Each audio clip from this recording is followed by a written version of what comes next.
Hi everyone, my name is Arthur Burton and I decided to do a documentary on human trafficking because it's something that is very important and we all should know and that we all should be very aware of.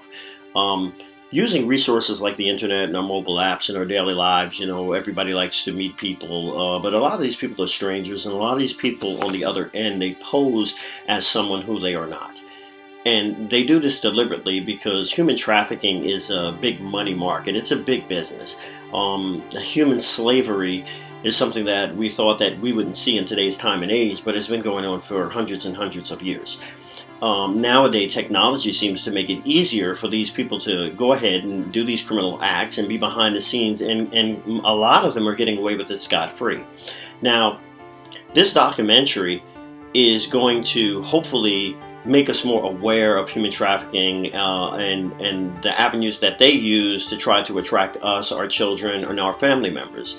And I hope that at the end of this documentary that you can see the true importance of what we need to do to protect ourselves from these criminals.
During my research of sex traffickers, what I find is that there's a lot of prostitution that goes on in the poor and urban communities.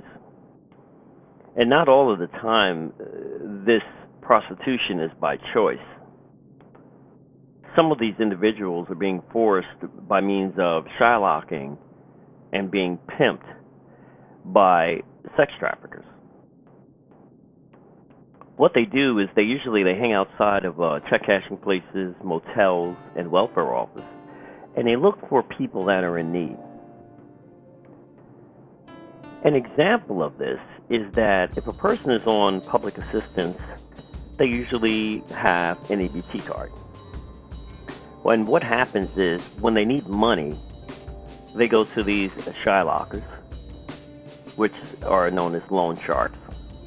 And a loan shark will give them money and take their EBT cards as a means to ensure that they will get paid back when it comes time for the person to pick up their money. Then what happens is when it's time for the victim to pick up their money, the person has to go and meet the sex trafficker, and then the sex trafficker will walk with them over into the check cashing place so that they can get their money. Most of the time, the interest on these loans, they far exceed the amount that the victim's benefits give them. So they stay in debt with these sex traffickers.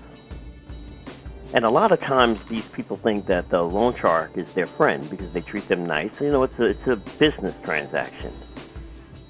And this is something that's not uncommon, and it happens in many states.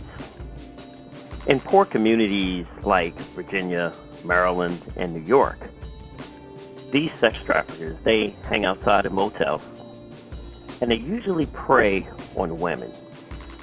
What they do is they look for the person sitting around the motel, and usually that these victims will have a lot of bags, you know, because they're carrying the clothes and stuff with them because they have nowhere really to live. And the sex trafficker will offer to get them a room. And at this time, they probably will exchange a sexual transaction. But then later on, the woman's going to find out that they can't stay there for free. And now the person, the sex trafficker, becomes to be a manipulator and manipulates them to have sex with other individuals. And like I said, it's not easy for them to get out. I mean, they're in a financial bind. They believe they have nowhere to look for help. And these sex traffickers, they prey upon this. A lot of times they have these women walking the streets all times of the night to sell their bodies. And these women are often living like prisoners. If they're going to go somewhere, they must tell the sex trafficker where they're going. A lot of times they're making money, sleeping with several men during the night, but they don't even have food to eat. Because the money that they make, they must give that to the sex trafficker.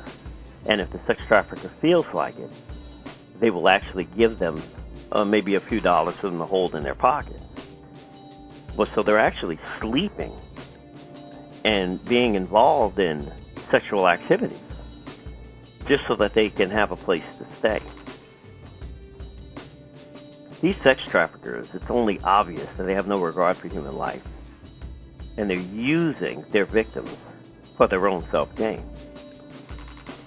In this day and age, there's something that really needs to be done about this, because we can no longer sit by and contribute to prostitution. We cannot allow the unawareness and the selfishness of people that engage in sexual activity for money to continue. Now, this is all human trafficking, whether it's local or domestic, international. The minute that someone is being forced to do something and another person is in control of their life and their finances, and a lot of times threatening their families and sexually abusing their victims, this, my friend, is human trafficking.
Digital presence on the internet makes it apparent that sites like Bitcoin are being used as an avenue to funnel cash, and $50, $60, $70,000 worth of ads posted in different websites.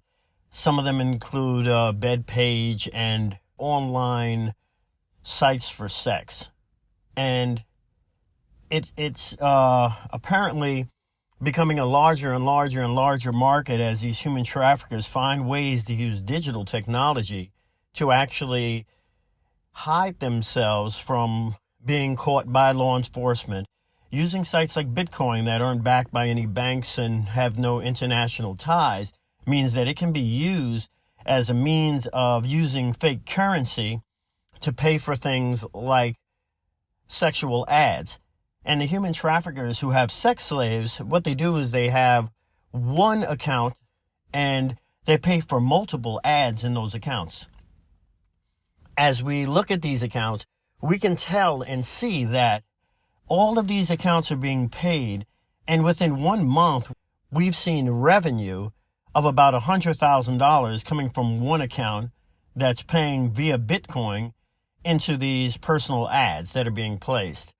Using technology and things like security, we are able to look and track the actual currency. But to track the actual person who is paying for the currency is pretty much hidden because of the avenues that they're using. It's not impossible to catch them, but it becomes to be more and more difficult.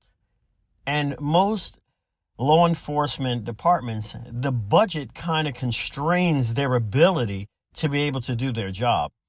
Now, we all need to push for, of course, more budgets, and we need to push for more harder penalties for these particular criminals. But what we can also do is stop promoting these websites where these websites are promoting sex. But every day or every other day, we find that there's another website that actually is doing the same things as Craigslist is doing. And they're popping up so dramatically, it makes it very, very complicated to get warrants, to hire investigators, and to shut these sites down. A lot of people like myself do this with no pay at all because we are concerned that people are being stolen off of the streets so somebody else can profit through sex trafficking.